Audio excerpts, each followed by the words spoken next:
on the Judiciary and Commerce, Science, and Transportation will come to order. We welcome everyone to today's hearing on Facebook's social media privacy and the use and abuse of data. Although not unprecedented, this is a unique hearing.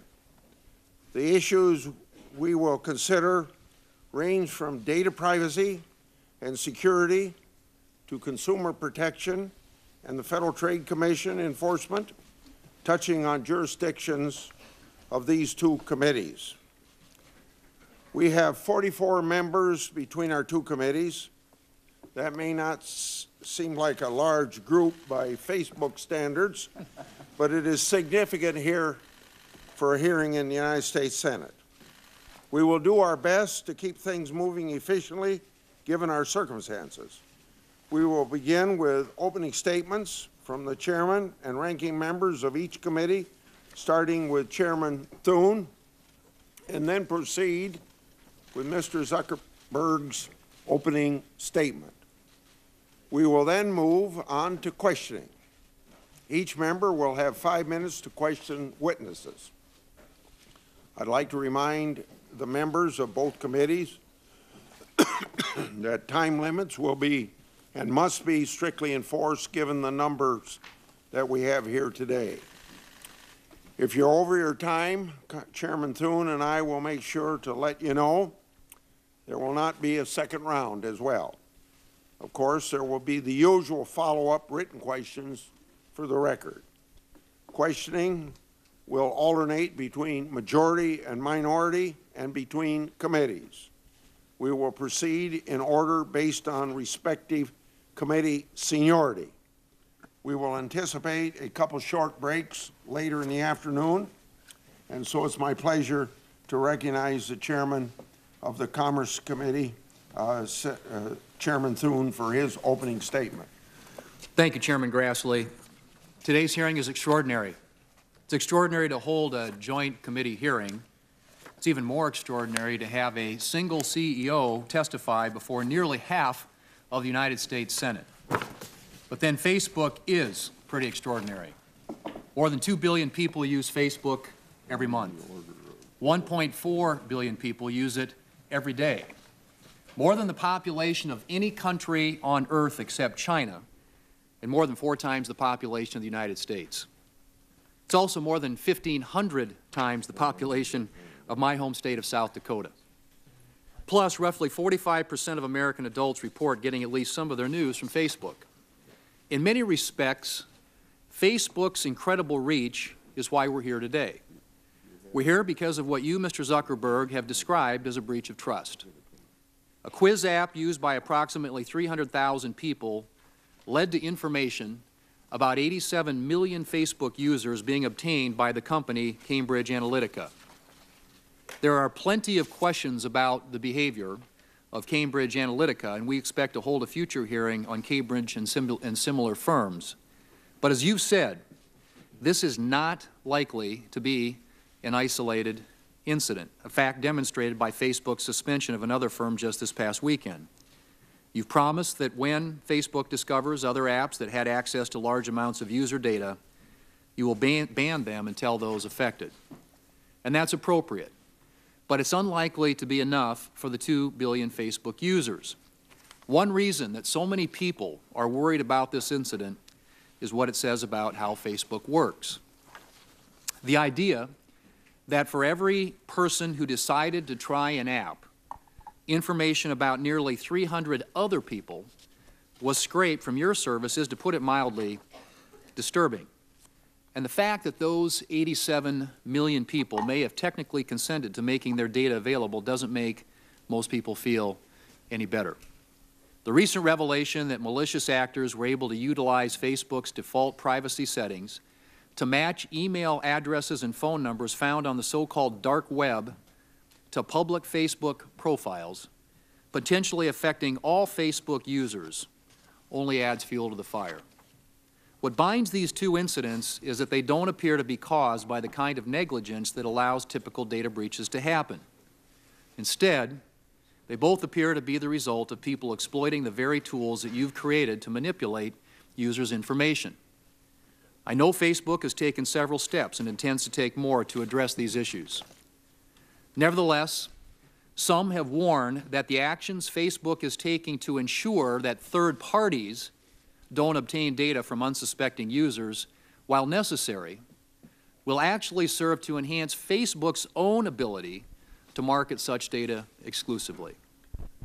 Most of us understand that whether you're using Facebook or Google or some other online services, we are trading certain information about ourselves for free or low-cost services.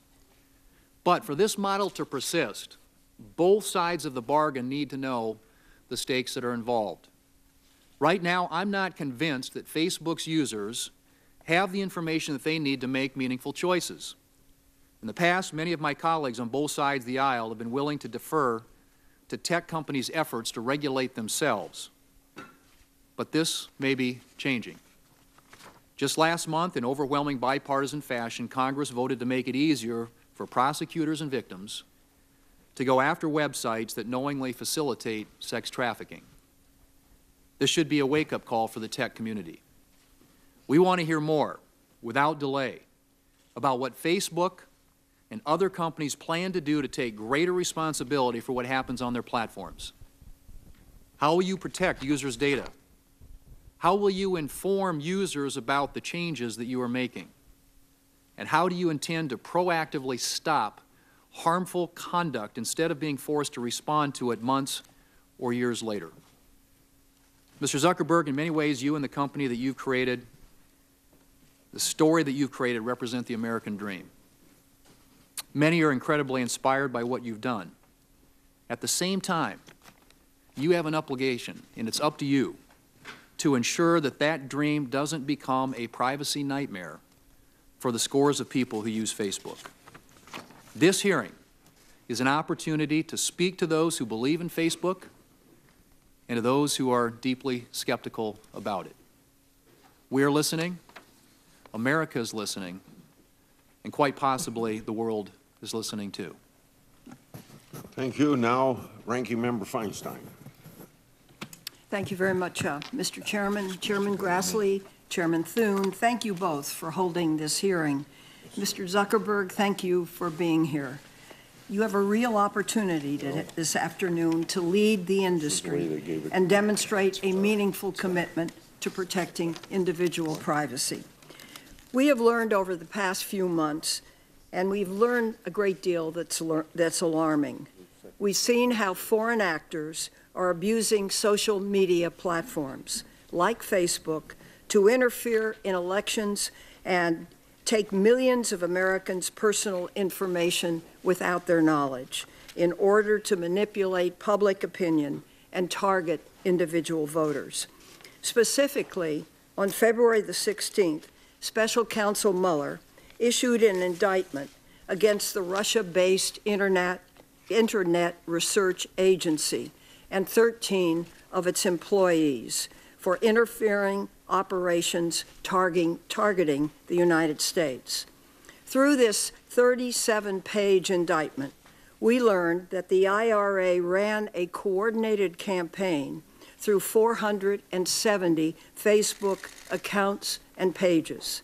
The campaign included ads and false information to create discord and harm Secretary Clinton's campaign. And the content was seen by an estimated 157 million Americans.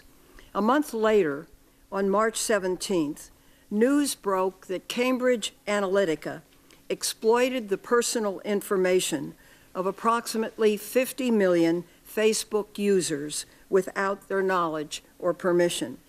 And last week, we learned that number was even higher, 87 million Facebook users who had their private information taken without their consent. Specifically, using a personality quiz he created, Professor Kogan collected the personal information of 300,000 Facebook users and then collected data on millions of their friends. It appears the information collected included everything these individuals had on their Facebook pages, and according to some reports, even included private direct messages between users. Professor Kogan is said to have taken data from over 70 million Americans. It has also been reported that he sold this data to Cambridge Analytica for $800,000. Cambridge Analytica then took this data and created a psychological welfare tool to influence United States elections.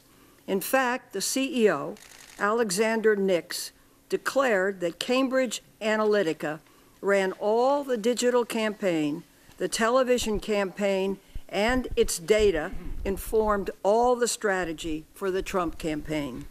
The reporting has also speculated that Cambridge Analytica worked with the Internet Research Agency to help Russia identify which American voters to target with its propaganda. I'm concerned that press reports indicate Facebook learned about this breach in 2015, but appears not to have taken significant steps to address it until this year. So this hearing is important, and I appreciate the conversation we had yesterday. And I believe that Facebook, through your presence here today and the words you're about to tell us, will indicate how strongly your industry will regulate and or reform the platforms that they control. I believe this is extraordinarily important. You lead a big company with 27,000 employees, and we very much look forward to your comments. Thank you, Mr. Chairman. Thank you, Senator Feinstein. The history and growth of Facebook mirrors that of many of our technological giants. Founded by Mr. Zuckerberg in 2004, Facebook has exploded over the past 14 years. Facebook currently has over 2 billion monthly active users across the world, over 25,000 employees and offices in 13 U.S. cities and various other countries. Like their expanding user base, the data collected on Facebook users has also skyrocketed. They have moved on from schools, likes, and relationship statuses. Today, Facebook has access to dozens of data points, ranging from ads that you've clicked on, events you've attended, and your location based upon your mobile device. It is no secret that Facebook makes money off this data through advertising revenue, although many seem confused by or altogether unaware of this fact. Facebook generated $40 billion in revenue in 2017, with about 98% coming from advertising across Facebook and Instagram. Significant data collection is also occurring at Google, Twitter, Apple, and Amazon, and even an ever-expanding portfolio of products and services offered by these companies grant endless opportunities to collect increasing amounts of information on their customers. As we get more free or extremely low-cost services, the trade-off for the American consumer is to provide more personal data. The potential for further growth and innovation based on collection of data is limitless. However, the potential for abuse is also significant. While the contours of the Cambridge Analytica situation are still coming to light, there was clearly a breach of consumer trust and a likely improper transfer of data. The Judiciary Committee will hold a separate hearing exploring Cambridge and other data privacy issues. More importantly, though, these events have ignited a larger discussion on consumers' expectations and the future of data privacy in our society. It has exposed that consumers may not fully understand or appreciate the extent to which their data is collected, protected, transferred, used, and misused. Data has been used in advertising and political campaigns for decades. The amount and type of data obtained, however, has seen a very dramatic change. Campaigns, including Presidents Bush, Obama, and Trump, all use these increasing amounts of data to focus on micro-targeting and personalization over numerous social media platforms, and especially Facebook. In fact, President Obama's campaign developed an app utilizing the same Facebook feature as Cambridge Analytica to capture the information of not just the app's users, but millions of their friends. The digital director for that campaign for 2012 described the data scraping app as something that would, quote, wind up being the most groundbreaking piece of technology developed for this campaign, end of quote. So the effectiveness of these social media tactics can be debated, but their use over the past years across the political spectrum and their increased significance cannot be ignored. Our policy towards data privacy and security must keep pace with these changes. Data privacy should be tethered to consumer needs and expectations. Now, at a minimum, consumers must have the transparency necessary to make an informed decision about whether to share their data and how it can be used. Consumers ought to have clear information, not opaque policies and complex click-through consent pages. The tech industry has an obligation to respond to widespread and growing concerns over data privacy and security and to restore the public's trust. The status quo no longer works. Moreover, Congress must determine if and how we need to strengthen privacy standards to ensure transparency and understanding for the billions of consumers who utilize these products. Senator Nelson. Hi everybody, just a quick reminder, Mox News survives solely on your tips and contributions. It's easy to make a contribution or a tip or leave a tip at moxnews.com, or there are clickable links in the text body of this video. It should take the average person, most people, probably less than 2 minutes. Thanks very much for your time and your continued support. Stay cool, Wednesdays. This war is going to end. Till that day. Thank you, Mr. Chairman. Mr. Zuckerberg, good afternoon. Let me just cut to the chase. If you and other social media companies do not get your act in order, none of us are going to have any privacy anymore. That's what we're facing. We're talking about personally identifiable information that, if not kept by the social media companies from theft, a value that we have in America being our personal privacy, we won't have it anymore. It's the advent of technology, and of course all of us are part of it. From the moment that we wake up in the morning until we go to bed, we're on those handheld tablets. And online companies like Facebook are tracking our activities and collecting information.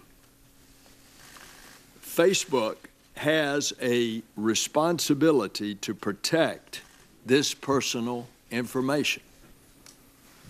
We had a good discussion yesterday. We went over all of this. You told me that the company had failed to do so. It's not the first time that Facebook has mishandled its users' information. The FTC found that Facebook's privacy policies had deceived users in the past. And in the present case, we recognize that Cambridge Analytica and an app developer lied to consumers and lied to you, lied to Facebook. But did Facebook watch over the operations? We want to know that. And why didn't Facebook notify 87 million users that their personally identifiable information had been taken? and it was being also used, why were they not informed, for unauthorized political purposes? So only now, and I appreciate our conversation, only now Facebook has pledged to inform those consumers whose accounts were compromised. I think you're genuine. I got that sense in conversing with you. You want to do the right thing. You want to enact reforms. We want to know if it's going to be enough. And I hope that will be in the answers today.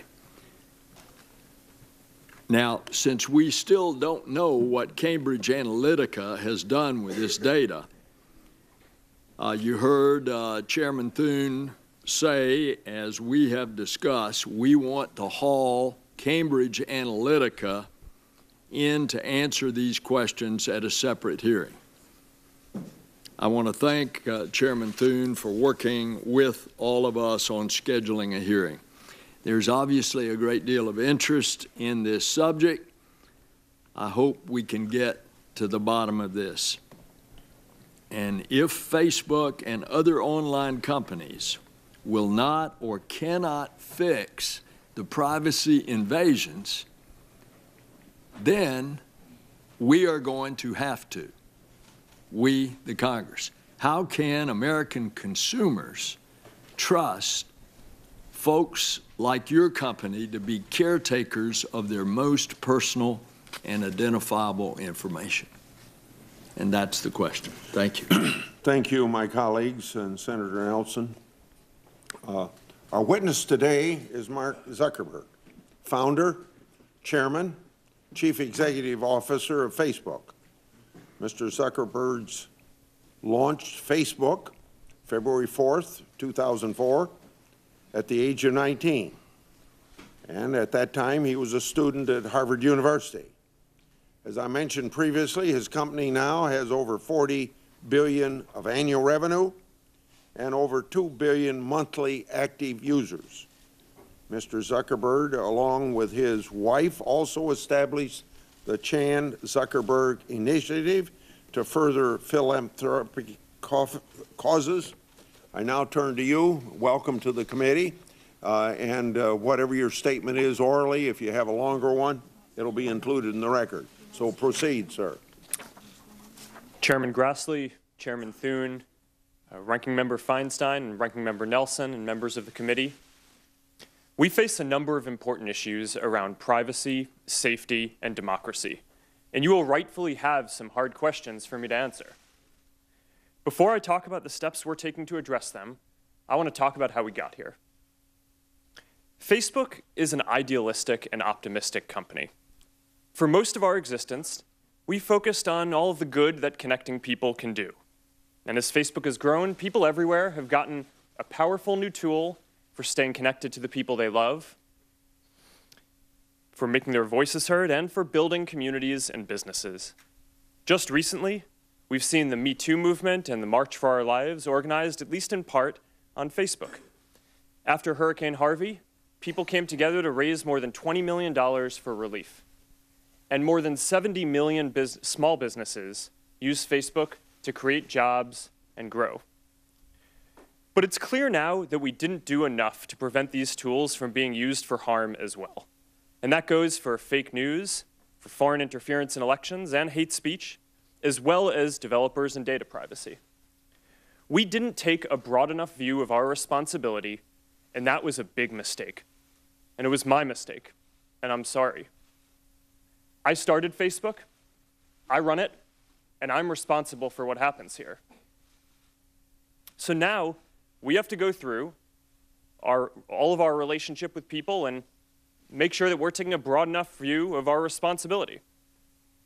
It's not enough to just connect people. We have to make sure that those connections are positive. It's not enough to just give people a voice. We need to make sure that people aren't using it to harm other people or to spread misinformation.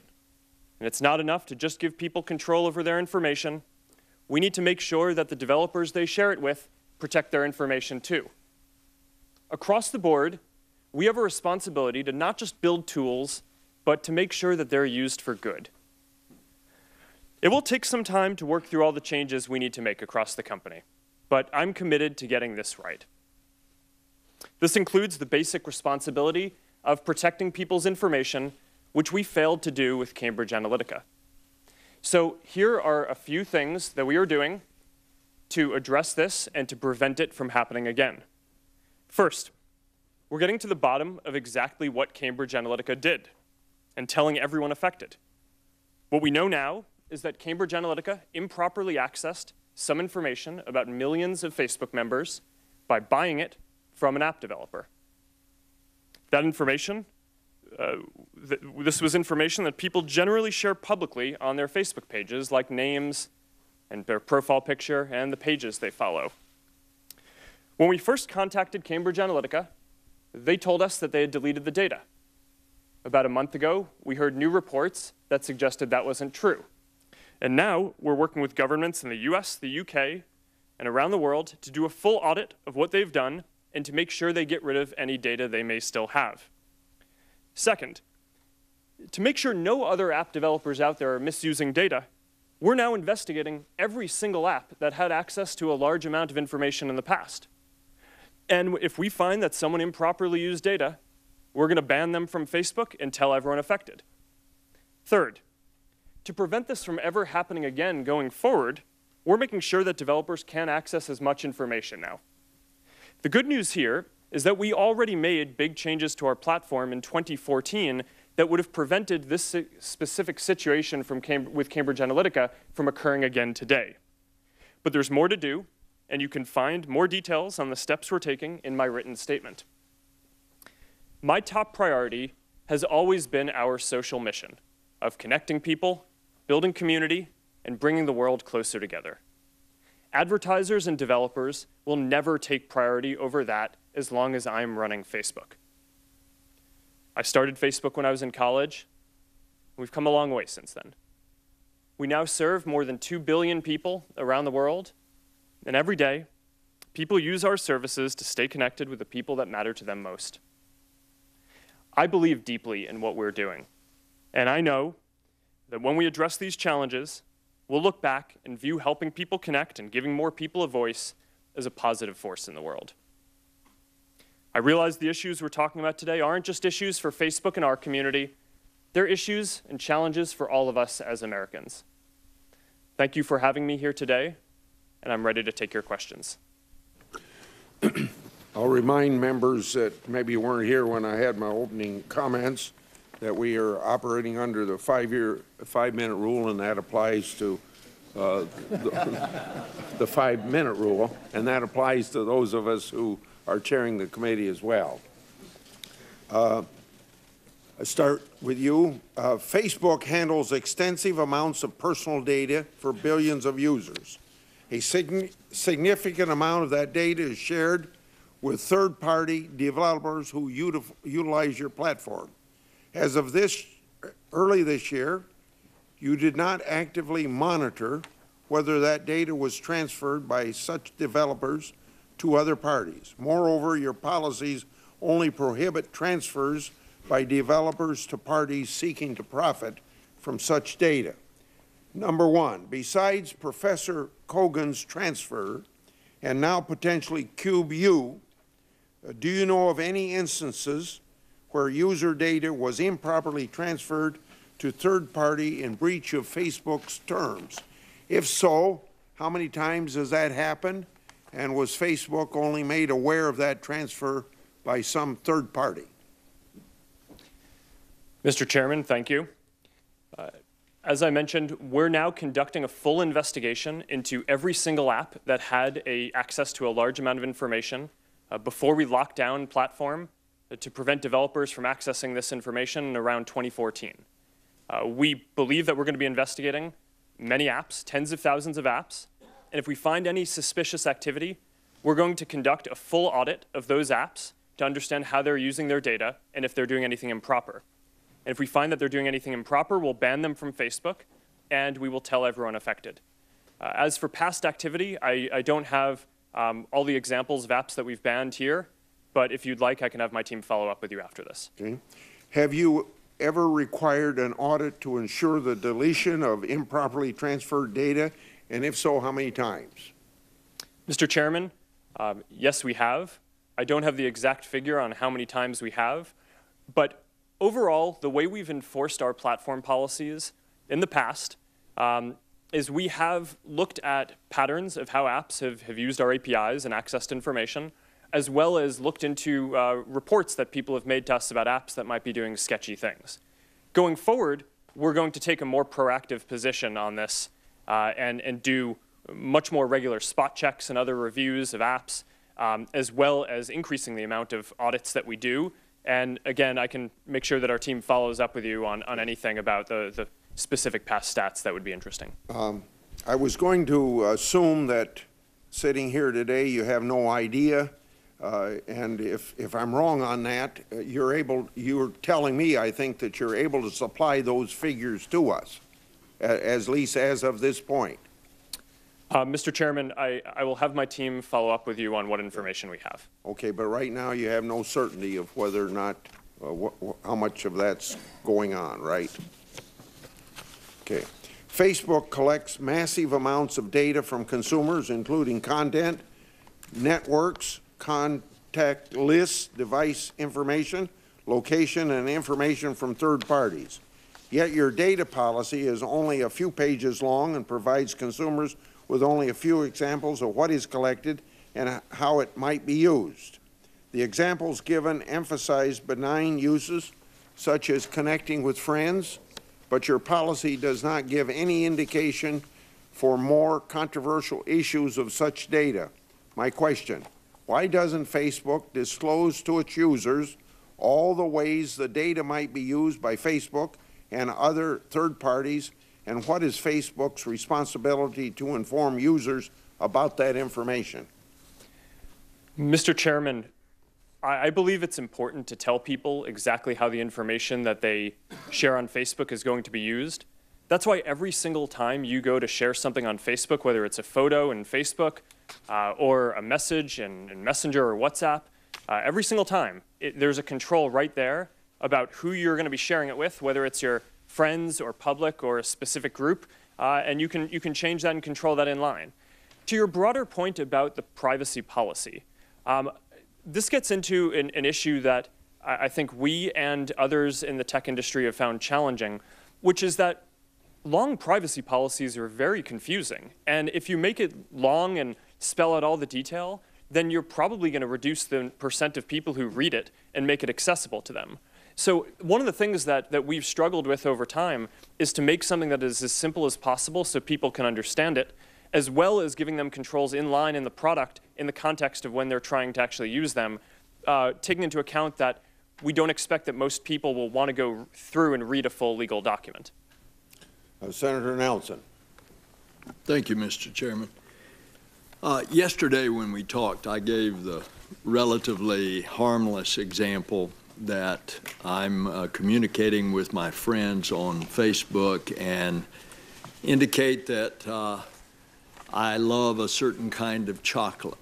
And all of a sudden, I start receiving advertisements for chocolate. What if I don't want to receive those commercial advertisements? So your Chief Operating Officer, Ms. Sandberg, suggested on the NBC Today show that Facebook users who do not want their personal information used for advertising might have to pay for that protection, pay for it.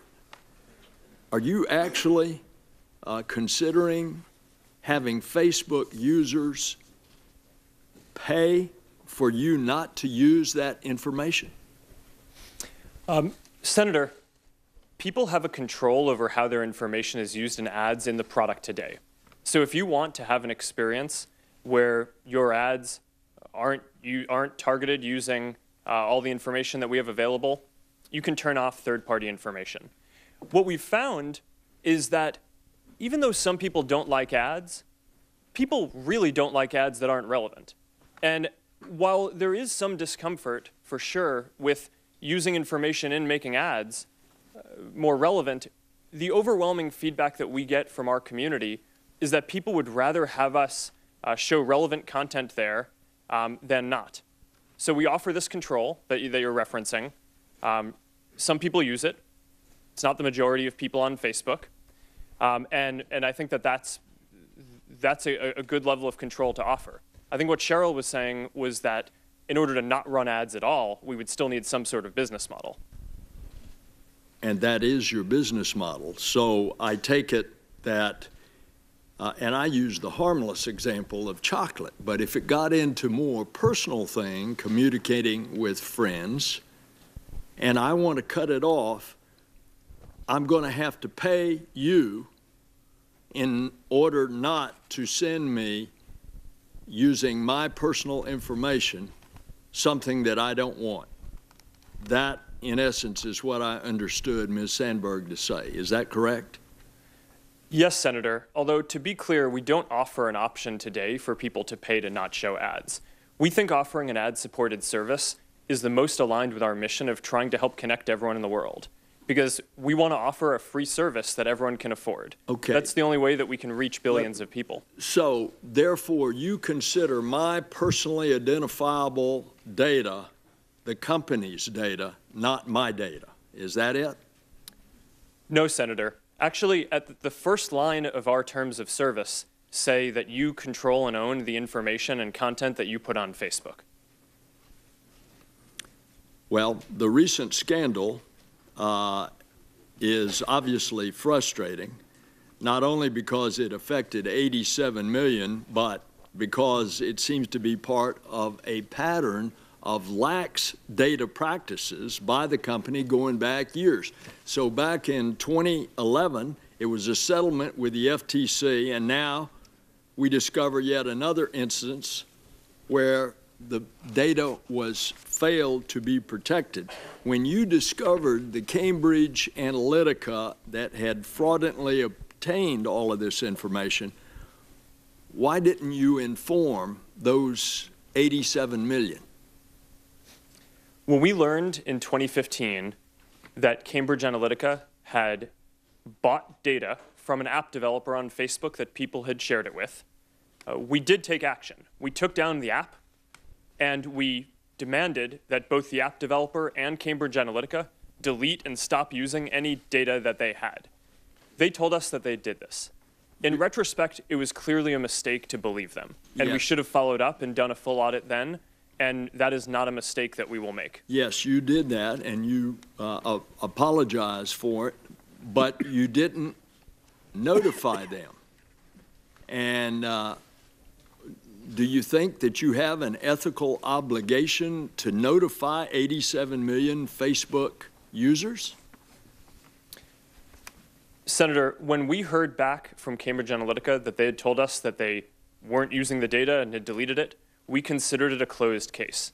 In retrospect, that was clearly a mistake. We shouldn't have taken their word for it, and we've updated our policies and how we're going to operate the company to make sure that we don't make that mistake again. Did anybody notify the FTC? No, Senator, for the same reason, that we'd considered it a closed case. Senator Thune. And Mr. Zuckerberg, would you do that differently today, presumably, that in response to Senator Nelson's question? Yes. Having to do it over. This may be your first appearance before Congress, but it's not the first time that Facebook has faced tough questions about its privacy policies. Wired magazine recently noted that you have a 14-year history of apologizing for ill-advised decisions regarding user privacy, not unlike the one that you made just now in your opening statement. After more than a decade of promises to do better, how is today's apology different, and why should we trust Facebook to make the necessary changes to ensure user privacy and give people a clearer picture of your privacy policies? Thank you, Mr. Chairman. So we have made a lot of mistakes in running the company. I think it's pretty much impossible, I believe, to start a company in your dorm room and then grow it to be at the scale that we're at now without making some mistakes. And because our service is about helping people connect and information, those mistakes have been different in how we try not to make the same mistake multiple times, but in general, a lot of the mistakes are around how people connect to each other just because of the nature of the service. Overall, I would say that we're going through a broader philosophical shift in how we approach our responsibility as a company. For the first 10 or 12 years of the company, I viewed our responsibility as primarily building tools that if we could put those tools in people's hands, then that would empower people to do good things. What I think we've learned now across a number of issues, not just data privacy, but also fake news and foreign interference in elections, is that we need to take a more proactive role and a broader view of our responsibility. It's not enough to just build tools. We need to make sure that they're used for good. And that means that we need to now take a more active view in policing the ecosystem and in watching and kind of looking out and making sure that all of the members in our community are using these tools in a way that's going to be good and healthy. So at the end of the day, this is going to be something where people will measure us by our results on this. It's not that I expect that anything I say here today to necessarily change people's view, but I'm committed to getting this right, and I believe that over the coming years, once we fully work all these solutions through, people will see real differences. Okay. Well, and I'm glad that you all have gotten that message. As we discussed in my office yesterday, the line between legitimate political discourse and hate speech can sometimes be hard to identify, and especially when you're relying on artificial intelligence and other technologies for the initial discovery. Can you discuss what steps that Facebook currently takes when making these evaluations, the challenges that you face, and any examples of where you may draw the line between what is and what is not hate speech? Yes, Mr. Chairman. I'll speak to hate speech, and then I'll talk about enforcing our content policies more broadly. So actually, maybe if you're okay with it, I'll go in the other order. So from the beginning of the company in 2004, I started it in my dorm room. It was me and my roommate. We didn't have AI technology that could look at the content that people were sharing. So we basically had to enforce our content policies reactively. People could share what they wanted, and then if someone in the community found it to be offensive or against our policies, they'd flag it for us and we'd look at it reactively. Now, increasingly, we are developing AI tools that can identify certain classes of bad activity proactively and flag it for our team at Facebook. By the end of this year, by the way, we're going to have more than 20,000 people working on security and content review, working across all these things. So when content gets flagged to us, we have those people look at it, and if it violates our policies, then we take it down.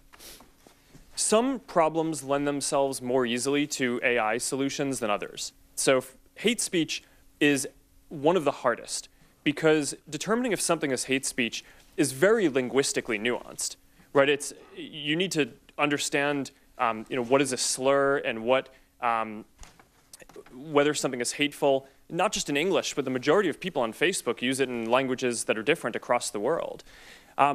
Contrast that, for example, with an area like finding terrorist propaganda, which we've actually been very successful at deploying AI tools on already. Today, as we sit here, 99% of the ISIS and Al-Qaeda content that we take down on Facebook, our AI systems flag before any human sees it. So that's a success in terms of rolling out AI tools that can proactively police and enforce safety across the community. Hate speech, I am optimistic that over a 5 to 10 year period, we will have AI tools that can get into some of the nuances, the linguistic nuances of different types of content to be more accurate in flagging things for our systems. But today, we're just not there on that. So a lot of this is still reactive. People flag it to us. We have people look at it. We have policies to try to make it as not subjective as possible. But until we get it more automated, there's a higher error rate than I'm happy with. Thank you, Mr. Senator Chairman. Feinstein. Thanks, Mr. Chairman. Mr. Zuckerberg, what is Facebook doing to prevent foreign actors from interfering in U.S. elections? Thank you, Senator. This is one of my top priorities in 2018, is to get this right.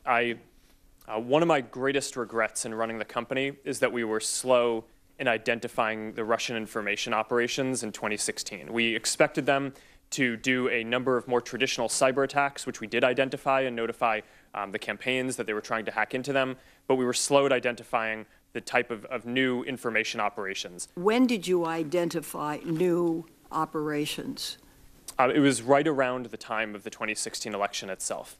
So since then, 2018 is an incredibly important year for elections, not just with the US midterms, but around the world. There are important elections in India, in Brazil, in Mexico, in Pakistan, and in Hungary that we want to make sure that we do everything we can to protect the integrity of those elections. Now, I have more confidence that we're going to get this right because since the 2016 election, there have been several important elections around the world where we've had a better record. There's the French presidential election, there's the German election, there was the US Senate Alabama special election last year. Explain what is better about the record.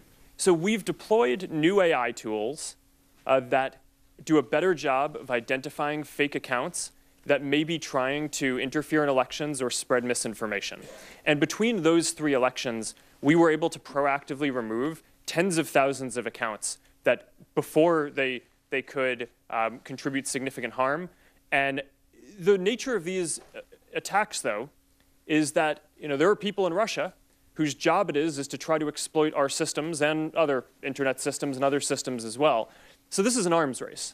Right? I mean, they're going to keep on getting better at this, and we need to invest in keeping on getting better at this too, which is why one of the things I mentioned before is we're going to have more than 20,000 people by the end of this year working on security and content review across the company. Speak for a moment about automated bots that spread disinformation. What are you doing to punish those who exploit your platform in that regard? Well, you're not allowed to have a fake account on Facebook. Your content has to be authentic. So we build technical tools to try to identify when people are creating fake accounts, especially large networks of fake accounts like the Russians have, in order to remove all of that content. After the 2016 election, our top priority was protecting the integrity of other elections around the world. But at the same time, we had a parallel effort to trace back to Russia the IRA activity, the Internet Research Agency activity. That was the part of the Russian government that did this activity in 2016. And just last week, we were able to determine that a number of Russian media organizations that were sanctioned by the Russian regulator were operated and controlled by this Internet Research Agency. So we took the step last week. There was a pretty big step for us of taking down sanctioned news organizations in Russia as part of an operation to remove 270 fake accounts and pages, part of their broader network in Russia that was actually not targeting international interference as much as, sorry, let me correct that. It was primarily targeting spreading misinformation in Russia itself, as well as certain Russian-speaking neighboring countries. How many accounts of this type have you taken down? Across, in the IRA specifically, the ones that we've pegged back to the IRA, we can identify the 470 in the American elections and the 270 that we specifically went after in Russia last week. There are many others that our systems catch, which are more difficult to attribute specifically to Russian intelligence. But the number would be in the tens of thousands of fake accounts that we remove, and I'm happy to have my team follow up with you on more information if that would be helpful. Would you please? I think this is very important.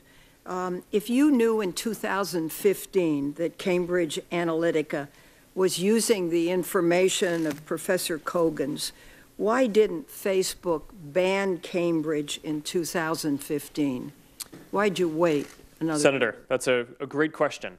Cambridge Analytica wasn't using our services in 2015 as far as we can tell. So this is clearly one of the questions that I asked our team as soon as I learned about this is why did we wait until we found out about the reports last month to ban them? It's because as of the time that we learned about their activity in 2015, they weren't an advertiser, they weren't running pages, so we actually had nothing to ban. Thank you. Thank you, Mr. Chairman. Yeah, thank you, Senator Feinstein. Now, Senator Hatch. Well, in my opinion, this is the most intense public scrutiny I've seen for a tech-related hearing since the Microsoft hearing that I chaired back in the late 1990s. The recent stories about Cambridge Analytica and data mining on social media have raised serious concerns about consumer privacy. And naturally, I know you understand that. At the same time, these stories touch on the very foundation of the Internet economy and the way the websites that drive our internet economy make money. Some have professed themselves shocked that companies like Facebook and Google share user data with advertisers. Did any of these individuals ever stop to ask themselves why Facebook and Google don't charge for access? Nothing in life is free. Everything involves trade-offs. If you want something without having to pay money for it, you're going to have to pay for it in some other way, it seems to me. And that's what we're seeing here. And these great websites that don't charge for access, they extract value in some other way. And there's nothing wrong with that as long as they're upfront about what they're doing. To my mind, the issue here is transparency. It's consumer choice. Do users understand what they're agreeing to when they access a website or agree to terms of service? Are websites upfront about how they extract value from users, or do they hide the ball? Do consumers have the information they need to make an informed choice regarding whether or not to visit a particular website? To my mind, these are questions that we should ask or be focusing on. Now, Mr. Zuckerberg, I remember well your first visit to Capitol Hill back in 2010. You spoke to the Senate Republican High-Tech Task Force, which I chair. You said back then that Facebook would always be free. Is that still your objective? Senator, yes. There will always be a version of Facebook that is free. It is our mission to try to help connect everyone around the world and to bring the world closer together. In order to do that, we believe that we need to offer a service that everyone can afford, and we're committed to doing that. Well, if so, how do you sustain a business model in which users don't pay for your service? Senator, we run ads. I see. That's great. Whenever a controversy like this arises, there's always a danger that Congress's response will be to step in and overregulate. Now, that's been the experience that I've had in my 42 years here. In your view, what sorts of legislative changes would help to solve the problems the Cambridge Analytica story has revealed, and what sorts of legislative changes would not help to solve this issue? Senator, I think that there are a few categories of legislation that make sense to consider. Around privacy specifically, there are a few principles that I think it would be useful to discuss and potentially codify into law. One is around having a simple and practical set of ways that you explain what you're doing with data. And we talked a little bit earlier around the complexity of laying out this long privacy policy. It's hard to say that people fully understand something when it's only written out in a long legal document. This stuff needs to be implemented in a way where people can actually understand it, where consumers can understand it, but that can also capture all the nuances of how these services work in a way that's not overly restrictive on providing the services. So that's one. The second is around giving people complete control. This is the most important principle for Facebook. Every piece of content that you share on Facebook, you own, and you have complete control over who sees it and how you share it, and you can remove it at any time. That's why every day, about 100 billion times a day, people come to one of our services and either post a photo or send a message to someone because they know that they have that control and that who they say it's going to go to is going to be who sees the content. And I think that control is something that's important that I think should apply to every service. And go ahead. The third point is just around enabling innovation, because some of these use cases that are very sensitive, like face recognition, for example. And I think that there's a balance that's extremely important to strike here, where you obtain special consent for sensitive features like face recognition, but we still need to make it so that American companies can innovate in those areas, or else we're going to fall behind Chinese competitors and others around the world who have different regimes for different new features like that. Senator Cantwell. Thank you, Mr. Chairman. Welcome, Mr. Zuckerberg. Do you know who Palantir is? I do.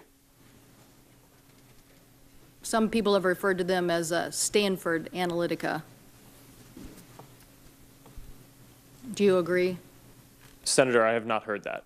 Okay. Do you think Palantir taught Cambridge Analytica, as press reports are saying, how to do these tactics? Senator, I don't know. Do you think that Palantir has ever scraped data from Facebook? Senator, I'm not aware of that. Okay. Do you think that during the 2016 campaign, as Cambridge Analytica was providing support to the Trump campaign under Project Alamo, were there any Facebook people involved in that sharing of technique and information? Senator, we provided support to the Trump campaign similar to what we provide to any advertiser or campaign who asks for it. So that was a yes. Is that a yes? Senator, can you repeat the specific question? I just want to make sure I get specifically what you're asking. During the 2016 campaign, Cambridge Analytica worked with the Trump campaign to refine tactics, and were Facebook employees involved in that? Senator, I don't know that our employees were involved with Cambridge Analytica, although I know that we did help out the Trump campaign overall in sales support in the same way that we do with other campaigns. So they may have been involved in all working together during that time period. Maybe that's something your investigation will find out. Senator, I can certainly have my team get back to you on any specifics there that I don't know sitting here today. Have you heard of total information awareness? Do you know what I'm talking about? No, I do not. Okay. Total information awareness was 2003. John Ashcroft and others trying to do similar things to what I think is behind all of this. Geopolitical forces trying to get data and information to influence a process. So when I look at Palantir and what they're doing, and I look at WhatsApp, which is another acquisition, and I look at where you are from the 2011 consent decree and where you are today, I'm thinking, is this guy outfoxing the foxes, or is he going along with what is a major trend in an information age to try to harvest information for political forces? And so my question to you is, do you see that those applications, that those companies, Palantir and even WhatsApp, are going to fall into the same situation that you've just fallen into over the last several years? Senator, I'm not sure specifically. Overall, I do think that these issues around information access are challenging. To the specifics about those apps, I'm not really that familiar with what Palantir does. WhatsApp collects very little information, and I think is less likely to have the kind of issues because of the way that the service is architected. But certainly, I think that these are broad issues across the tech industry. Well, I guess given the track record of where Facebook is and why you're here today, I guess people would say that they didn't act boldly enough. And the fact that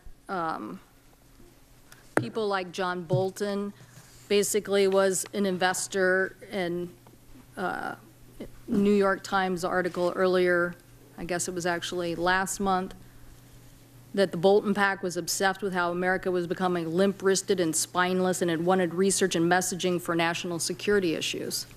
So the fact that, you know, there are a lot of people who are interested in this larger effort. And what I think my constituents want to know is, was this discussed at your board meetings? And what are the applications and interests that are being discussed without putting real teeth into this? We don't want to come back to this situation again. I believe you have all the talent. My question is whether you have all the will to help us solve this problem. Yes, Senator. So data privacy and foreign interference in elections are certainly topics that we have discussed at the board meeting. These are some of the biggest issues that the company has faced, and we feel a huge responsibility to get these right. Do you believe the European regulations should be applied here in the U.S.? Senator, I think everyone in the world deserves good privacy protection. And regardless of whether we implement the exact same regulation, I would guess that it would be somewhat different because we have somewhat different sensibilities in the U.S. as do other countries. We're committed to rolling out the controls and the affirmative consent and the special controls around sensitive types of technology like face recognition that are required in GDPR. We're doing that around the world. So I think it's certainly worth discussing whether we should have something similar in the US. But what I would like to say today is that we're going to go forward and implement that regardless of what the regulatory outcome is. Senator Wicker. Senator Thune will chair next. Senator Wicker. Thank you, Mr. Chairman. And Mr. Zuckerberg, thank you for being with us. My question is going to be sort of a follow-up on what Senator Hatch was talking about. And let me agree with basically his advice that we don't want to overregulate to the point where we're stifling innovation and investment. I understand with regard to suggested rules or suggested legislation, there are at least two schools of thought out there. One would be the ISPs, the Internet Service Providers, who are advocating for privacy protections for consumers that apply to all online entities equally across the entire Internet ecosystem. Now, Facebook is an edge provider on the other hand. It's my understanding that many edge providers, such as Facebook, may not support that effort because edge providers have different business models than the ISPs and should not be considered like services. So do you think we need consistent privacy protections for consumers across the entire Internet ecosystem that are based on the type of consumer information being collected, used, or shared, regardless of the entity doing the collecting or using or sharing? Senator, this is an important question. I would differentiate between ISPs, which I consider to be the pipes of the Internet, and the platforms like Facebook or Google or Twitter or YouTube that are the apps or platforms on top of that.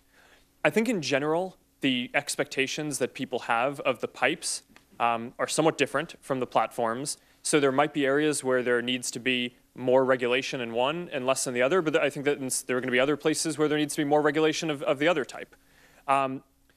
Specifically, though, on the pipes, one of the important issues that I think we face and have debated is when you say pipes, you mean ISPs. The ISPs. Yeah. And I know net neutrality has been a hotly debated topic. And one of the reasons why I have been out there saying that I think that that should be the case is because I look at my own story of when I was getting started building Facebook at Harvard. I only had one option for an ISP to use. And if I had to pay extra in order to make it so that my app could potentially be seen or used by other people, then we probably wouldn't be here today. Okay, but we're talking about privacy concerns, and let me just say we'll have to follow up on this. But I think you and I agree this is going to be one of the major items of debate if we have to go forward and do this from a governmental standpoint. Let me just move on to another couple of items. Is it true that, as was recently publicized, that Facebook collects the call and text histories of its users that use Android phones? Senator, we have an app called Messenger for sending messages to your Facebook friends, and that app offers people an option to sync their text messages into the messaging app and to make it so that so you can have one app where it has both your texts and your Facebook messages in one place. We also allow people the option of you can opt in or out of that. Yes, it is opt-in. opt out. It is opt-in.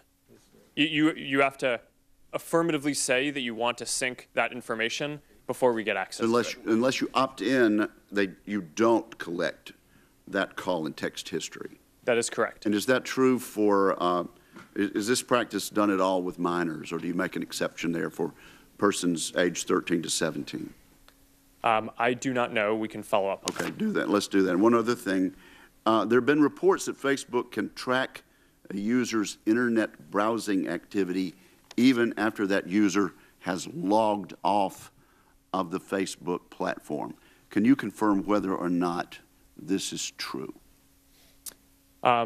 Senator, I want to make sure I get this accurate, so it would probably be better to have my team follow up So you don't know? afterwards. I know that people use cookies on the internet, and that you can probably correlate activity between sessions. We do that for a number of reasons, including security and including measuring ads to make sure that the ad experiences are the most effective, which, of course, people can opt out of. But I want to make sure that I'm precise in my answer, so when you let me follow up. When you get back to me, sir, would you also let us know how Facebook discloses to its users that engaging in this type of tracking gives us that result? Yes. And thank you very much. Thank you, Senator Wicker. Senator Leahy's up next. Thank you. Mr. Zuckerberg, I assume Facebook's been served with subpoenas from the Special Counsel Mueller's office. Is that correct? Yes. Have you or anyone at Facebook been interviewed by the Special Counsel's office? Yes. Have you been interviewed? I have not. I have not. Others have. I believe so, and I want to be careful here because that our work with the special counsel is confidential, and I want to make sure that in an open session I'm not revealing something that's confidential. I understand. That's why I made clear that you have been contacted, you have had subpoenas. Actually, let me clarify that. I actually am not aware of a subpoena. I believe that there may be, but I know we're working with them. Thank you. 6 months ago, your general counsel promised us that you were taking steps to prevent Facebook from serving what I would call an unwitting co-conspirator in Russian interference. But these unverified divisive pages are on Facebook today. They look a lot like the anonymous groups of Russian agents used to spread propaganda during the 2016 election. Are you able to confirm whether they're Russian-created groups? Yes or no? Senator, are you asking about those specifically? Yes. Senator, last week we actually announced a major change to our ads and pages policies that we will be verifying the identity of every single advertiser. Specific ones. Do you know whether they are? I am not familiar with those pieces of content specifically.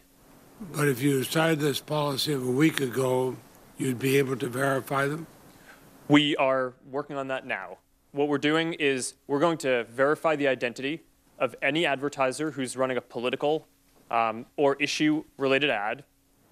This is basically what the Honest Ads Act is proposing, and we're following that. And we're also going to do that for pages. But you can't answer on these. I'm not familiar with those specific cases. Will you find out the answer and get back to me? I'll have my team get back to you. I do think it's worth adding, though, that we're going to do the same verification of the identity and location of admins who are running large pages. So that way, even if they aren't going to be buying ads in our system, that will make it significantly harder for Russian interference efforts or other inauthentic efforts to try to spread misinformation through the network. Insofar as it's been going on for some time, some might say that's about time. 6 months ago, I asked your general counsel about Facebook's role as a breeding ground for hate speech against Rohingya refugees. Recently, UN investigators blamed Facebook for playing a role in inciting possible genocide in Myanmar, and there has been genocide there. Now, you say you used AI to find this. This is the type of content I'm referring to. It calls for the death of a Muslim journalist. Now, that threat went straight through your detection systems. It spread very quickly. And then it took attempt after attempt after attempt and the involvement of civil society groups to get you to remove it. Why couldn't it be removed within 24 hours? Senator, what's happening in Myanmar is a terrible tragedy, and we need to do more. We all agree with that. Okay. But UN investigators have blamed, you blamed Facebook were playing a role in the genocide. We all agree it's terrible. How can you dedicate, and will you dedicate, the resources to make sure such hate speech is taken down within 24 hours? Yes, we're working on this. And there are 3 specific things that we're doing. One is we're hiring dozens of more Burmese language content reviewers, because hate speech is very language specific. It's hard to do it without people who speak the local language, and we need to ramp up our effort there dramatically. Second is we're working with civil society in Myanmar to identify specific hate figures so we can take down their accounts rather than specific pieces of content. And third is we're standing up a product team to do specific product changes in Myanmar and other countries that may have similar issues in the future to prevent this from happening. When Senator Cruz and I sent a letter to Apple asking what they're going to do about Chinese censorship. My question, I'll place it. That'd be great. Thank you, Senator Lake. Place for the record, I want to know what you will do about Chinese censorship when they come to you. Senator Graham's up next. Thank you. Are you familiar with Andrew Bosworth? Yes, Senator, I am. He said, so we connect more people, maybe someone dies in a terrorist attack, coordinated on our tools. The ugly truth is that we believe in connecting people so deeply that anything that allows us to connect more people more often is de facto good. Do you agree with that? No, Senator, I do not. And as context, Boz wrote that. Boz is what we call him internally. He wrote that as an internal note. We have a lot of discussion internally. I disagreed with it at the time that he wrote it. If you looked at the comments on the internal discussion, the vast majority of people internally did too. That you did a poor job as a CEO communicating your displeasure with such thoughts? Because if he had understood where you were at, he would never said it to begin with. Well, Senator, we try to run our company in a way where people can express different opinions internally. Well, this is an opinion that really disturbs me. And if somebody worked for me that said this, I'd fire him. Who's your biggest competitor? Senator, we have a lot of competitors. Who's your biggest? I think the categories of, do you want just one? I'm not sure I can give one, but can I give a bunch? Mm-hmm. So there are 3 categories that I would focus on. One are the other tech platforms, so Google, Apple, Amazon, Microsoft. We overlap with them in different ways. Do they provide the same service you provide? In different ways, different parts of it, yes. Let me put it this way. If I buy a Ford and it doesn't work well and I don't like it, I can buy a Chevy. If I'm upset with Facebook, what's the equivalent product that I can go sign up for? Well, there's the second category that I was going to talk about are specific. I'm not talking about categories. I'm talking about is there real competition you face? Because car companies face a lot of competition. If they make a defective car, it gets out in the world, people stop buying that car, they buy another one. Is it an alternative to Facebook in the private sector? Yes, Senator. The average American uses 8 different apps to communicate with their friends and stay in touch with people, ranging from texting apps to email. It's the same service you provide. Well, we provide a number of different services. Is Twitter the same as what you do? It overlaps with a portion of what we do. You don't think you have a monopoly? It certainly doesn't feel like that to me. Okay. So it doesn't. So Instagram, you bought Instagram. Why did you buy Instagram? Because they were very talented app developers who were making good use of our platform and understood our values. It was a good business decision. My point is that one way to regulate a company is through competition, through government regulation. Here's the question that all of us got to answer. What do we tell our constituents, given what's happened here, why we should let you self-regulate? What would you tell people in South Carolina that, given all the things we've just discovered here, it's a good idea for us to rely upon you to regulate your own business practices? Well, Senator, my position is not that there should be no regulation. Okay. I think the internet is increasingly important. Do you embrace regulation? I think the real question, as the internet becomes more important in people's lives, is what is the right regulation, not whether there should be or not. But you as a company welcome regulation? I think if it's the right regulation, then yes. You think the Europeans have it right? I think that they get things right. Have you ever submitted? That's true. So would you work with us in terms of what regulations you think are necessary in your industry? Absolutely. Okay. Would you submit to us some proposed regulations? Yes, and I'll have my team follow up with you so that way we can have this discussion across the different categories where I think that this discussion needs to happen. Look forward to it. When you sign up for Facebook, you sign up for terms of service. Are you familiar with that? Yes. Okay. It says, the terms govern your use of Facebook and the products, features, apps, services, technologies, software we offer, Facebook's products or products, except where we expressly state that separate terms and not these apply. I'm a lawyer, I have no idea what that means. But when you look at terms of service, this is what you get. Do you think the average consumer understands what they're signing up for? I don't think that the average person likely reads that whole document. Yeah. But I think that there are different ways that we can communicate that and have a responsibility to do so. Do you agree with me that you better come up with different ways because this ain't working? Well, Senator, I think in certain areas that is true, and I think in other areas, like the core part of what we do, right? If you think about just at the most basic level, people come to Facebook, Instagram, WhatsApp, Messenger about 100 billion times a day to share a piece of content or a message with a specific set of people. And I think that that basic functionality, people understand because we have the controls in line every time, and given the volume of the activity and the value that people tell us that they're getting from that, I think that that control in line does seem to be working fairly well. Now, we can always do better, and there are the services are complex, and there is more to it than just, you go and you post a photo.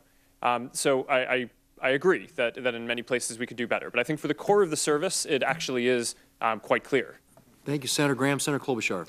Thank you, Mr. Chairman. Mr. Zuckerberg, I think we all agree that what happened here was bad. You acknowledged it was a breach of trust. And the way I explain it to my constituents is that if someone breaks into my apartment with a crowbar and they take my stuff, it is just like if the manager gave them the keys or if they didn't have any locks on the doors. It's still a breach.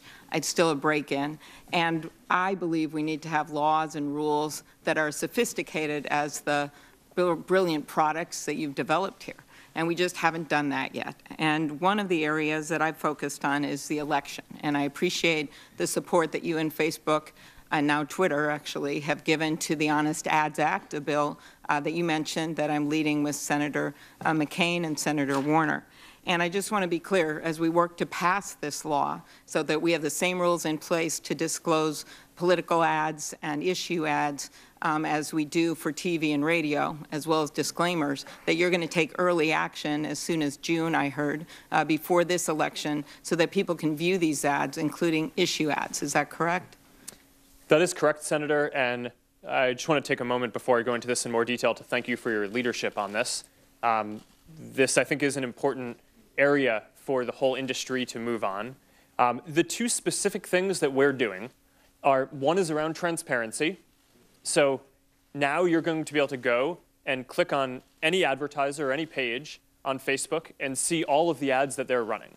So that actually brings advertising online on Facebook to an even higher standard than what you would have on TV or print media, because there's nowhere where you can see all of the TV ads that someone is running, for example, whereas you will be able to see now on Facebook whether this campaign or third party is saying different messages to different types of people. I think that that's a really important element of transparency. Mm-hmm. Then the other really important piece is around verifying every single advertiser who's going to be running political or issue ads. I appreciate that, and Senator Warner and I have also called on Google and the other platforms to do the same, so memo to the rest of you. We have to get this done or we're going to have a patchwork of ads, and I hope that you'll be working with us to pass this bill. Is that right? We will. Okay, thank you. Now on the subject of Cambridge Analytica, were these people, the 87 million people, users, concentrated in certain states? Are you able to figure out where they're from? I do not have that information with me.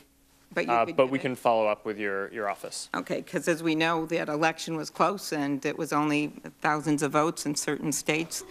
You've also estimated that roughly 126 million people may have been shown content from a Facebook page associated with the Internet Research Agency. Have you determined whether any of those people were the same Facebook users whose data was shared with Cambridge Analytica? Are you able to make that determination? Senator, we're investigating that now. We believe that it is entirely possible that there will be a connection there. Okay, that seems like a big deal as we look back at that last election. Former Cambridge Analytica employee Christopher Wiley has said that the data that it improperly obtained, that Cambridge Analytica improperly obtained from Facebook users, could be stored in Russia. Do you agree that that's a possibility? Sorry, are you asking if Cambridge Analytica's data could be stored in Russia? That's what he said this weekend on a Sunday show. Senator, I don't have any specific knowledge that would suggest that, but one of the steps that we need to take now is go do a full audit of all of Cambridge Analytica's systems to understand what they're doing, whether they still have any data, to make sure that they remove all the data. If they don't, we're going to take legal action against them to do so. That audit, we have temporarily ceded that in order to let the UK government complete their government investigation first, because of course a government investigation takes precedence over a company doing that. But we are committed to completing this full audit and getting to the bottom of what's going on here, so that way we can have more answers to this. Okay, you earlier stated publicly and here that you would support some privacy rules so that everyone's playing by the same rules here. And you also said here that you should have notified customers earlier. Would you support a rule that would require you to notify your users of a breach within 72 hours? Senator, that makes sense to me, and I think we should have our team follow up with yours to discuss the details around that more. Thank you. I just think part of this was when people don't even know that their data's been breached, that's a huge problem, and I also think we get to solutions faster when we get that information out there.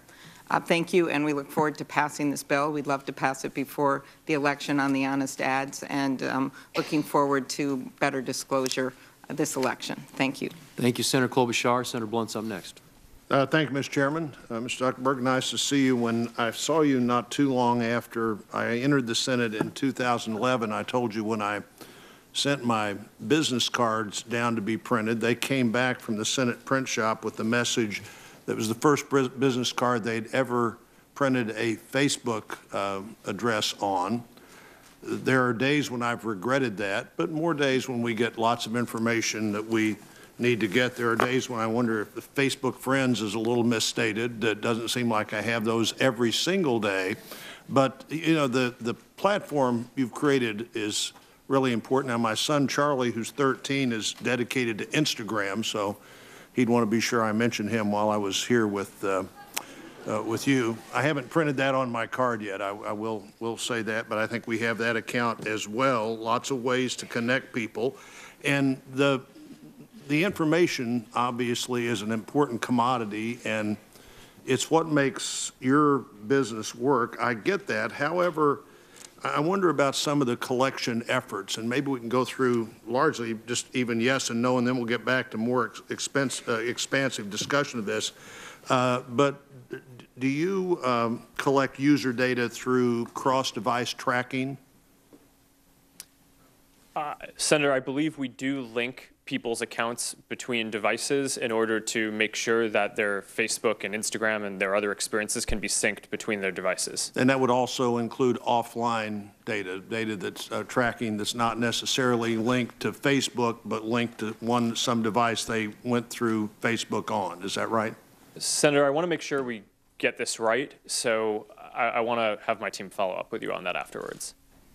That doesn't seem that complicated to me. Now, you understand this better than I do, but maybe you can explain to me why that's complicated. Do you track devices that an individual who uses Facebook has that is connected to the device that they use for their Facebook connection, but not necessarily connected to Facebook? I'm not sure the answer to that question. Really? Yes.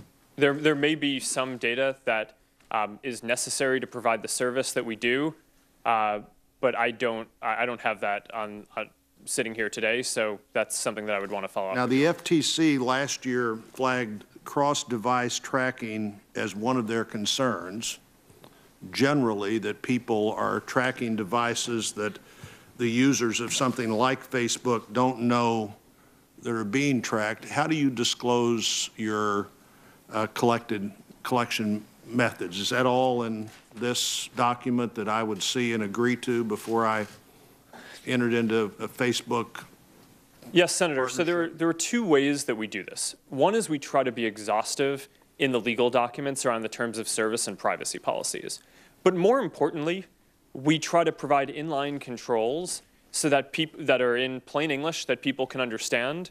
They can either go to settings or we can show them at the top of the app periodically so that people understand all the controls and settings they have and can configure their experience the way that they want. So do people now give you permission to track specific devices in their contract? And if they do, is that a relatively new addition to what you do? Senator, I'm sorry, I don't have that. Am I able to opt out? Am I able to say it's okay for you to track what I'm saying on Facebook, but I don't want you to track what I'm texting to somebody else off Facebook on an Android phone? Oh, okay. Yes, Senator. In general, Facebook is not collecting data from other apps that you use. There may be some specific things about the device that you're using that Facebook needs to understand in order to offer the service. But if you're using Google or you're using some texting app, unless you specifically opt in that you want to share the texting app information, Facebook wouldn't see that. Has it always been that way? Or is that a recent addition to how you deal with those other ways that I might communicate? Senator, my understanding is that that is how the mobile operating systems are architected.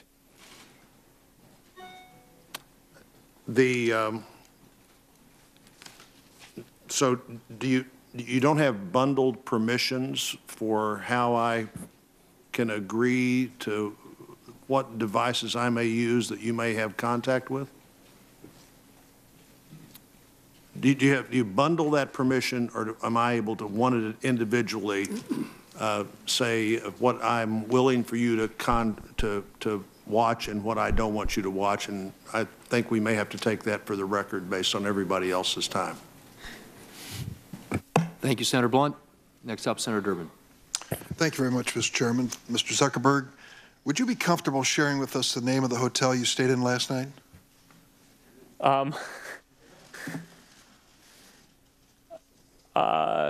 No. If you've messaged anybody this week, would you share with us the names of the people you've messaged? Senator, no, I would probably not choose to do that publicly here. I think that may be what this is all about. Your right to privacy, the limits of your right to privacy, and how much you give away in modern America in the name of, quote, connecting people around the world. A question basically of what information Facebook's collecting, who they're sending it to, and whether they ever asked me in advance my permission to do that. Is that a fair thing for a user of Facebook to expect? Yes, Senator. I think everyone should have control over how their information is used. And as we've talked about in some of the other questions, I think that is laid out in some of the documents. But more importantly, you want to give people control in the product itself. So the most important way that this happens across our services is that every day people come to our services to choose to share photos or send messages. And every single time they choose to share something, they have a control right there about who they want to share it with. But that level of control is extremely important. They certainly know within the Facebook pages who their friends are, but they may not know, as has happened, and you've conceded this point in the past, that sometimes that information is going way beyond their friends, and sometimes people have made money off of sharing that information. Correct? Senator, you're referring, I think, to our developer platform, and it may be useful for me to give some background on how we set that up, if that's useful. I have 3 minutes left, so maybe you can do that for the record, because I have a couple of the questions I'd like to ask. You have recently announced something that is called Messenger Kids. Facebook created an app allowing kids between the ages of 6 and 12 to send video and text messages through Facebook as an extension of their parents' account. You have cartoon-like stickers and other features designed to appeal to little kids, first graders, kindergartners. On January 30th, the Campaign for Commercial-Free Childhood and lots of other child development organizations warned Facebook. They pointed to a wealth of research demonstrating that excessive use of digital devices and social media is harmful to kids, and argued that young children simply are not ready to handle social media accounts at age 6. In addition, there are concerns about data that's being gathered about these kids. Now, there are certain limits in the law, we know. There's a Children's Online Privacy Protection Act. What guarantees can you give us that no data from Messenger Kids is or will be collected or shared with those that might violate that law? All right, Senator, so a number of things I think are important here. The background on Messenger Kids is we heard feedback from thousands of parents that they want to be able to stay in touch with their kids and call them, use apps like FaceTime when they're working late or not around and want to communicate with their kids, but they want to have complete control over that. So I think we can all agree that when your kid is 6 or 7, even if they have access to a phone, you want to be able to control everyone who they can contact. And there wasn't an app out there that did that. So we built this service to do that. The app collects a minimum amount of information that is necessary to operate the service. So for example, the messages that people send is something that we collect in order to operate the service. But in general, that data is not going to be shared with third parties. It is not connected to the broader Facebook experience. Excuse me, as a lawyer, I picked up on that word in general, that phrase in general. It seems to suggest that in some circumstances it will be shared with third parties. No, it will not. All right. Would you be open to the idea that someone having reached adult age, having grown up with Messenger Kids, should be allowed to delete the data that you've collected? Senator, yes. As a matter of fact, when you become 13, which is our legal limit, or limiter, we don't allow people under the age of 13 to use Facebook, you don't automatically go from having a Messenger Kids account to a Facebook account. You have to start over and get a Facebook account. So I think it's a good idea to consider making sure that all that information is deleted, and in general, people are going to be starting over when they get their Facebook or other accounts. I'll close because I just have a few seconds. Illinois has a Biometric Information Privacy Act, our state does, which is to regulate the commercial use of facial, voice, finger, and iris scans and the like. We're now in a fulsome debate on that, and I'm afraid Facebook has come down to the position trying to carve out exceptions to that. I hope you'll fill me in on how that is consistent with protecting privacy. Thank you. Thank you, Senator Durbin. Senator Cornyn. Thank you, Mr. Zuckerberg, for being here. I know up until 2014, the mantra or motto of Facebook was move fast and break things. Is that correct? I don't know when we changed it, but the mantra is currently move fast with stable infrastructure, which is a much less sexy mantra. Sounds much more boring, but my question is, during the time that it was Facebook's mantra or motto to move fast and break things, do you think some of the misjudgments, perhaps mistakes that you've admitted to here were as a result of that culture or that attitude, particularly as regards to personal privacy of the information of your subscribers? Senator, I do think that we made mistakes because of that, but the broadest mistakes that we made here are not taking a broad enough view of our responsibility. And that wasn't a matter, the move fast cultural value is more tactical around whether engineers can ship things and different ways that we operate. But I think the big mistake that we've made looking back on this is viewing our responsibility as just building tools rather than viewing our whole responsibility as making sure that those tools are used for good.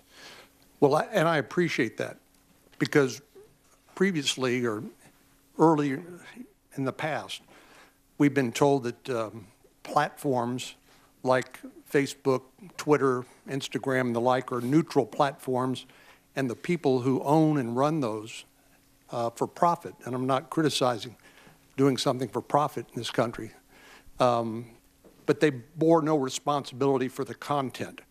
You agree now that Facebook and other social media platforms are not neutral platforms, but bear some responsibility for the content. I agree that we're responsible for the content. And I think that there's one of the big societal questions that I think we're going to need to answer is the current framework that we have is based on this reactive model that assumed that there weren't AI tools that could proactively tell whether something was terrorist content or something bad. So it naturally relied on requiring people to flag for a company and then the company needing to take reasonable action. In the future, we're going to have tools that are going to be able to identify more types of bad content. And I think that there are moral and legal obligation questions that I think we'll have to wrestle with as a society about when we want to require companies to take action proactively on certain of those things and when that gets in the way of... I appreciate that. I have 2 minutes left to ask you questions. So you interestingly, the terms of what do you call it? The terms of service is a legal document which discloses to your subscribers how their information is going to be used, how Facebook is going to operate. And but you concede that you doubt everybody reads or understands that legalese, those terms of service. So is that to suggest that the consent that people give subject to that terms of service is not informed consent? In other words, they may not read it, and even if they read it, they may not understand it? I just think we have a broader responsibility than what the law requires. So I appreciate that. What I'm asking about in terms of what your subscribers understand in terms of how their data is going to be used. But let me go to the terms of service. Under paragraph number 2, you say you own all of the content and information you post on Facebook. That's what you've told us here today a number of times. So if I choose to terminate my Facebook account, can I bar Facebook or any third parties from using the data that I had previously supplied for any purpose whatsoever? Yes, Senator. If you delete your account, we should get rid of all of your information. You should, or we do? Do you? We do. How about third parties that you have contracted with to use some of that underlying information, perhaps to target advertising for themselves? You can't. Do you claw back that information as well, or does that remain in their custody? Well, Senator, this is actually a very important question, and I'm glad you brought this up because there's a very common misperception about Facebook that we sell data to advertisers. And we do not sell data to advertisers. Well, we don't sell data to anyone. You clearly rent it. What we allow is for advertisers to tell us who they want to reach, and then we do the placement. So if an advertiser comes to us and says, all right, I'm a ski shop and I want to sell skis to women, then we might have some sense because people shared skiing-related content or said they were interested in that. They shared whether they're a woman. And then we can show the ads to the right people without that data ever changing hands and going to the advertiser. That's a very fundamental part of how our model works and something that is often misunderstood. So I appreciate that you brought that up. Thank you, Senator Cornyn. We had indicated earlier on that we would take a couple of breaks, give our witness an opportunity. And I think we've been going now for just under 2 hours. So I think what we'll do is... You do a few more. Zuckerberg, are you want to keep going? I mean, maybe 15 minutes. Okay. Does that work? All right, we'll keep going. Senator Blumenthal is up next, and we will commence. Thank you, Mr. Chairman. Thank you for being here today, Mr. Zuckerberg. You have told us today, and you've told the world, that Facebook was deceived by Alexander Kogan when he sold user information to Cambridge Analytica, correct? Yes.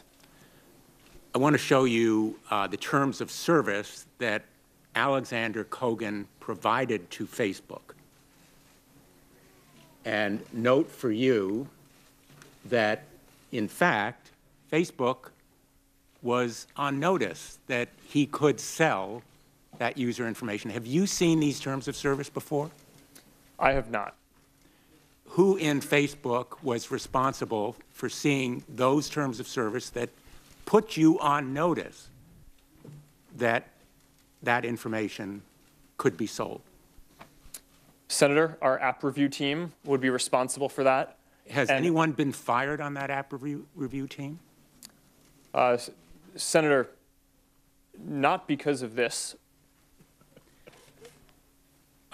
Doesn't that term of service conflict with the FTC order that Facebook was under at that very time that this term of service was, in fact, provided to Facebook? And you'll note that the FTC order specifically requires Facebook to protect privacy. Isn't there a conflict there?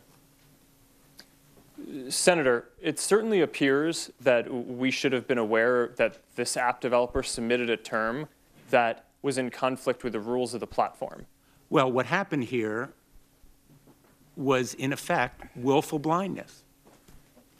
It was heedless and reckless, which, in fact, amounted to a violation of the FTC consent decree. Would you agree?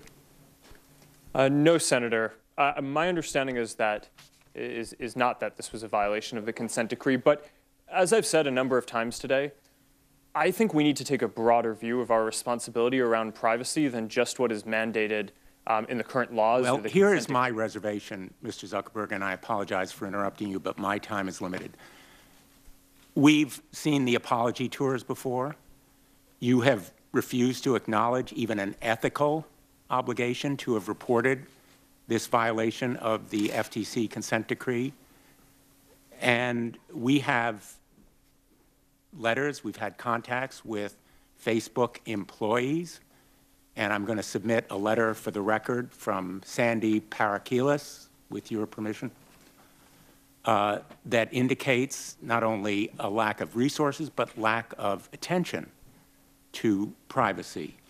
And so my reservation about your testimony today is that I don't see how you can change your business model unless there are specific rules of the road. Your business model is to monetize user information, to maximize profit over privacy.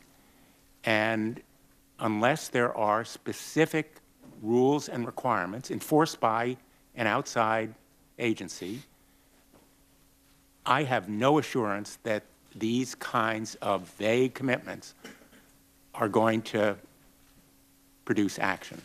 So I want to ask you a couple of very specific questions, and they are based on legislation that I've offered, the My Data Act, legislation that Senator Markey is introducing today, the Consent Act, which I'm joining. Don't you agree that companies ought to be required to provide users with clear, plain information about how their data will be used and specific ability to consent to the use of that information? Senator, I do generally agree with what you're saying, and I laid that out earlier when I talked about what... Would you agree to an opt-in as opposed to an opt-out? Senator, I think that certainly makes sense to discuss, and I think the details around this matter a lot. Would you agree that users should be able to access all of their information? Senator, yes, of course. All of the information that you collect as a result of purchases from data brokers, as well as tracking them? Senator, we have already a download your information tool that allows people to see and to take out all of the information that they've put into Facebook or that Facebook knows about them. So yes, I agree with that. We already have that. I have a number of other specific requests that you agree to support as part of legislation. I think legislation is necessary. The rules of the road have to be the result of congressional action. Facebook has participated recently in the fight against the scourge of sex trafficking, and the bill that we've just passed, it will be signed into law tomorrow, SESTA, the Stop Exploiting Sex Trafficking Act, was the result of our cooperation. I hope that we can cooperate on this kind of measure as well. Senator, I look forward to having my team work with you on this. Thank you, Senator Blumenthal. Senator Cruz. Thank you, Mr. Chairman. Mr. Zuckerberg, welcome. Thank you for being here. Mr. Zuckerberg, does Facebook consider itself a neutral public forum? Senator, we consider ourselves to be a platform for all ideas. Let me ask the question again. Does Facebook consider itself to be a neutral public forum? And representatives of your company have given conflicting answers on this. Are you a First Amendment speaker expressing your views, or are you a neutral public forum allowing everyone to speak? Senator, here's how we think about this. I don't believe that there is certain content that clearly we do not allow, right? Hate speech, terrorist content, nudity, anything that makes people feel unsafe in the community. From that perspective, that's why we generally try to refer to what we do as a platform for all ideas. Let me try, just because the time is constrained. It's just a simple question. The predicate for Section 230 immunity under the CDA is that you are a neutral public forum. Do you consider yourself a neutral public forum, or are you engaged in political speech, which is your right under the First Amendment? Well, Senator, our goal is certainly not to engage in political speech. I'm not that familiar with the specific legal language of the law that you speak to, so I would need to follow up with you on that. I'm just trying to lay out how broadly I think about this. Well, Mr. Zuckerberg, I will say there are a great many Americans who I think are deeply concerned that Facebook and other tech companies are engaged in a pervasive pattern of bias and political censorship. There have been numerous instances with Facebook. In May of 2016, Gizmodo reported that Facebook had purposely and routinely suppressed conservative stories from trending news, including stories about CPAC, including stories about Mitt Romney, including stories about the Lois Lerner IRS scandal, including stories about Glenn Beck. In addition to that, Facebook has initially shut down the Chick-fil-A Appreciation Day page, has blocked a post of a Fox News reporter, has blocked over 24 Catholic pages, and most recently blocked Trump supporters Diamond and Silk's page with 1.2 million Facebook followers after determining their content and brand were, quote, unsafe to the community. To a great many Americans, that appears to be a pervasive pattern of political bias. Do you agree with that assessment? Senator, let me say a few things about this. First, I understand where that concern is coming from because Facebook and the tech industry are located in Silicon Valley, which is an extremely left-leaning place. And this is actually a concern that I have and that I try to root out in the company, is making sure that we don't have any bias in the work that we do. And I think it is a fair concern that that people would at least wonder about. Let me ask this question. Are you aware of any ad or page that has been taken down from Planned Parenthood? Senator, I'm not, but let me just... How about MoveOn.org? Sorry? How about MoveOn.org? I'm not specifically aware of those. How about cases. any Democratic candidate for office? I'm not specifically aware. I mean, I'm not sure. In your testimony, you say that you have 15,000 to 20,000 people working on security and content review. Do you know the political orientation of those 15,000 to 20,000 people engaged in content review? No, Senator. We do not generally ask people about their political orientation when they're joining the company. So as CEO, have you ever made hiring or firing decisions based on political positions or what candidates they supported? No. Why was Palmer Luckey fired? That is a specific personnel matter that seems like it would be inappropriate to speak to here. You just made a specific representation that you didn't make decisions based on political views. Well, is that accurate? I can commit that it was not because of a political view. Do you know of those 15,000 to 20,000 people engaged in content review, how many, if any, have ever supported financially a Republican candidate for office? Senator, I do not know that. Your testimony says it is not enough that we just connect people. We have to make sure those connections are positive. It says we have to make sure people aren't using their voice to hurt people or spread misinformation. We have a responsibility not just to build tools, to make sure those tools are used for good. Mr. Zuckerberg, do you feel it's your responsibility to assess users whether they are good and positive connections or ones that those 15 to 20,000 people deem unacceptable or deplorable? Senator, you're asking about me personally? Facebook. Senator, I think that there are a number of things that we would all agree are clearly bad. Foreign interference in our elections, terrorism, self-harm.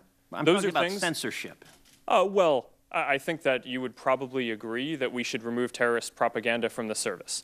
So that, I agree, I think is clearly bad activity that we want to get down, and we're generally proud of how well we do at that. Now, what I can say, and I do want to get this in before the end here, is that I am very committed to making sure that Facebook is a platform for all ideas. That is a very important founding principle of what we do. We're proud of the discourse and the different ideas that people can share on the service. And that is something that, as long as I'm running the company, I'm going to be committed to making sure is the case. Thank you. Thank you, Senator Cruz. Do you want to break now?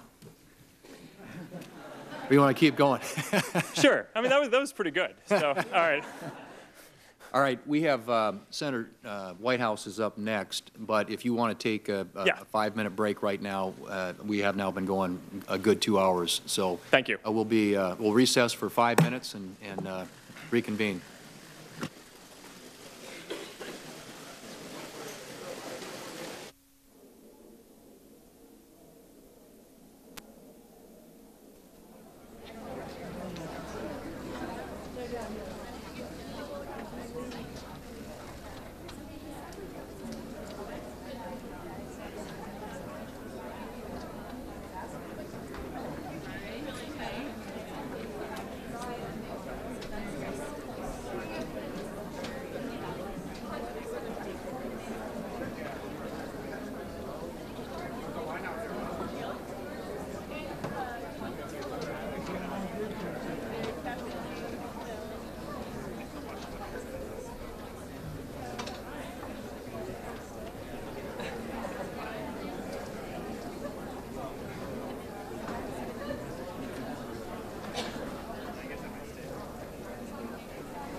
It's one of those autos.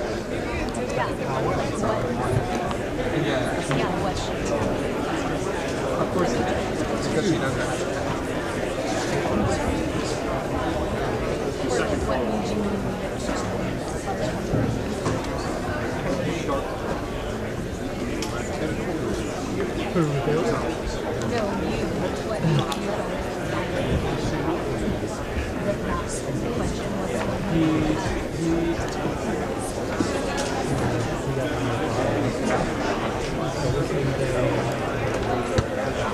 He said that, and he's like, yeah, like that.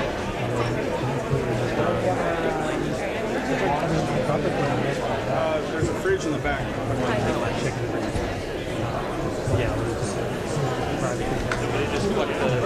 yeah, go ahead,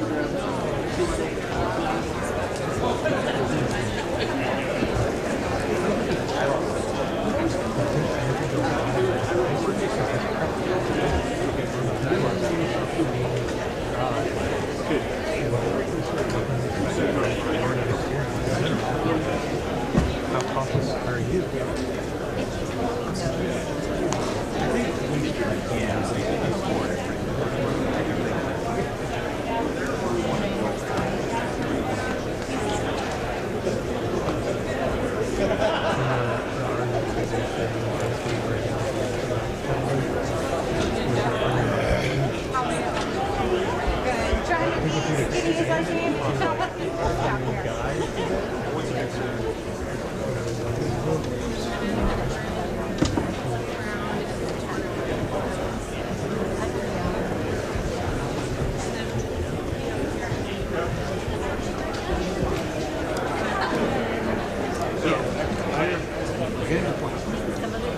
Down in front.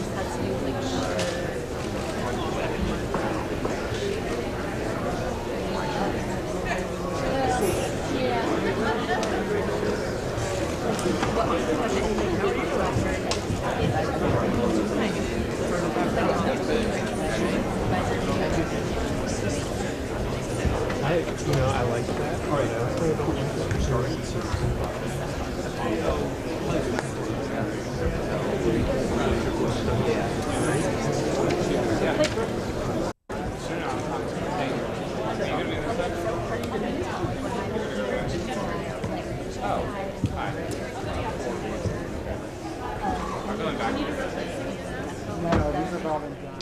It's probably about halfway through this first hearing with Facebook CEO and founder Mark Zuckerberg. They're taking a short 5-minute break. They started about 2:30 Eastern. You may have noticed a couple of folks sitting behind Mr. Zuckerberg during the hearing, one of whom is Joel Kaplan, who's the Vice President of Global Policy for Facebook and also served in the George W. Bush administration as the Deputy Chief of Staff. Also sitting behind Mark Zuckerberg, Myra Jordan, the Public Policy Director for Facebook. Our social media producer, Jeremy Art, tweets that at the first break, 15 down, 29 to go. So 44 senators questioning. This is a joint hearing. The Senate Judiciary Committee, the Commerce Committee. We expect it to go beyond 6 o'clock or so this evening. And a reminder, tomorrow the House Energy and Commerce Committee will be hearing from Mr. Zuckerberg as well, some 55 members of that committee. That's set to get underway tomorrow, 10 a.m. Eastern. We'll have it live for you here on C-SPAN 3.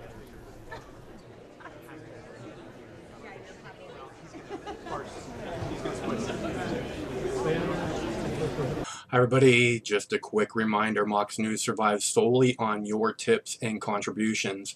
It's easy to make a contribution or a tip or leave a tip at moxnews.com, or there are clickable links in the text body of this video. It should take the average person, most people, probably less than 2 minutes. Thanks very much for your time and your continued support. Stay cool Wednesdays, this war is going to end. Till that day.